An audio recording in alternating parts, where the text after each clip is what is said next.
എനിക്ക് രാഷ്ട്രീയമൊന്നുമില്ല. പൊളിറ്റിക്സിൽ തീരെ താല്പര്യമില്ല.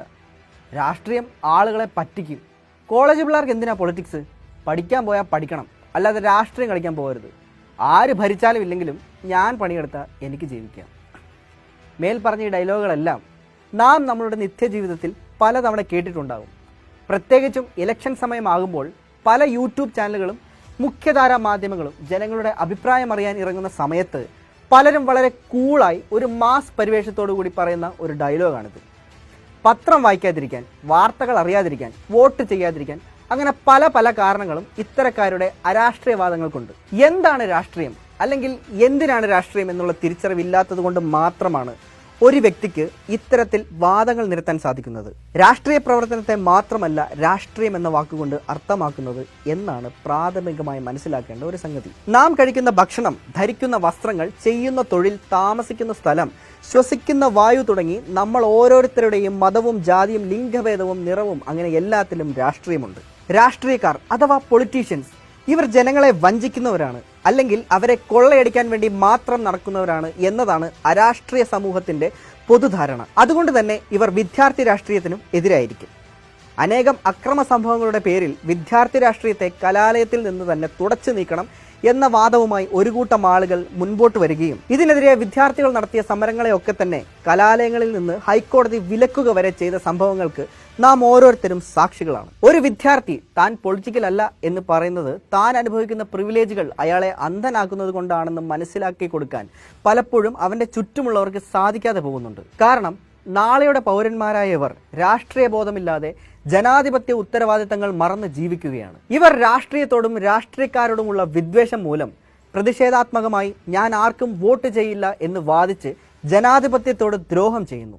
എങ്ങനെയാണ് ഇത്തരക്കാർക്ക് സാധാരണക്കാരന്റെ രാഷ്ട്രീയത്തോട് അവജ്ഞയുണ്ടാകുന്നത്? ഇലക്ഷനോടനുബന്ധിച്ച് വോട്ട് ചെയ്യാനെത്തിയ നടൻ ശ്രീനിവാസനോട് ഏത് പാർട്ടിയാണ് ജയിക്കാൻ സാധ്യതയുള്ളത് എന്നൊരു മാധ്യമപ്രവർത്തകൻ ചോദിച്ചപ്പോൾ അദ്ദേഹം നൽകിയ മറുപടി ആര് ജയിച്ചാലും അവർ ജനത്തിനെതിരാണ് എന്നായിരുന്നു. ഈ പ്രസ്താവനയെ സോഷ്യൽ മീഡിയ ആഘോഷമാക്കുകയും ചെയ്തു. പ്രത്യക്ഷത്തിൽ വളരെ ധീരമായ മറുപടി എന്ന് തോന്നിപ്പിക്കുന്ന ഈ പ്രസ്താവനയുടെ ശരികേടുകൾ എത്ര പേർ ചർച്ച ചെയ്ത് കാണും?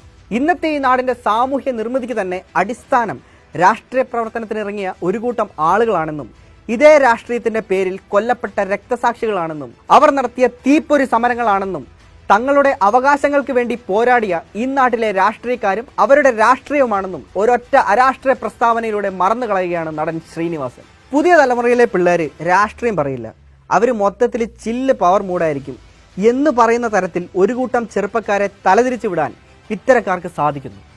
അവരെ കൊണ്ട് നോട്ടയ്ക്ക് കുത്തിക്കാനും വോട്ട് ചെയ്യിപ്പിക്കാതിരിക്കാനും ഇത്തരക്കാർക്ക് സാധിക്കുന്നു. ശ്രീനിവാസന്റെ തന്നെ രചനയിൽ നിർമ്മിച്ച സന്ദേശം എന്ന മലയാളം സിനിമ അരാഷ്ട്രീയവാദത്തിന്റെ ഏറ്റവും വലിയ ഉദാഹരണമായി ചർച്ച ചെയ്യപ്പെട്ടിട്ടുള്ളതാണ്. രാഷ്ട്രീയക്കാരെ മുഴുവൻ വെറും കോമാളികളാക്കുന്ന രീതിയിൽ ചിത്രീകരിച്ച ഈ സിനിമയിൽ ആദ്യം കുടുംബത്തെ നോക്കുക, എന്നിട്ട് മതി സാമൂഹ്യ സേവനം എന്ന സന്ദേശമാണ് നൽകുന്നത്. എന്നാൽ സ്വന്തം കുടുംബവും ഭാവിയും മറന്ന് ജനക്ഷേമത്തിനായി തെരുവിലിറങ്ങി പോരാടിയ ഒരു കൂട്ടം ജനതയുടെ ത്യാഗത്തെ മുഴുവൻ അടച്ചാക്ഷേപിക്കലാണ് ഈ സിനിമയെന്ന് കുറച്ചു കാലം മുമ്പ് വരെയും ആളുകൾ മനസ്സിലാക്കിയിരുന്നില്ല. ഇത്തരത്തിൽ ബഹുഭൂരിപക്ഷം ആളുകളുടെ മനസ്സിലും രാഷ്ട്രീയക്കാരോടും രാഷ്ട്രീയ പ്രവർത്തനത്തിനോടും അവജ്ഞ തോന്നിപ്പിക്കുന്ന തരത്തിൽ നിരവധി സിനിമകളും മറ്റ് കലാസൃഷ്ടികളും നിർമ്മിക്കപ്പെട്ടിട്ടുണ്ട്. ഒരു തലമുറയെ മുഴുവൻ അരാഷ്ട്രീയവൽക്കരിച്ച് അവരെ കൊണ്ട് ഒരു തരത്തിലുമുള്ള രാഷ്ട്രീയം സംസാരിപ്പിക്കാതെ വായടപ്പിച്ച് നിർത്തുന്നത് നേട്ടമല്ല, മറിച്ച് വെറും നഷ്ടമാണ് എന്നത് ഇന്നത്തെ ഇന്ത്യയിലെ മനുഷ്യർ ചർച്ച ചെയ്യേണ്ട വിഷയമാണ്. ശക്തമായി തന്നെ രാഷ്ട്രീയം പറയാനും തങ്ങളുടെ അവകാശങ്ങളെപ്പറ്റി മനസ്സിലാക്കാനും അവ നിഷേധിക്കപ്പെടുമ്പോൾ അത് ചോദിച്ചു മേടിക്കാനും ആവശ്യമായത് തികഞ്ഞ രാഷ്ട്രീയബോധം തന്നെയാണ്.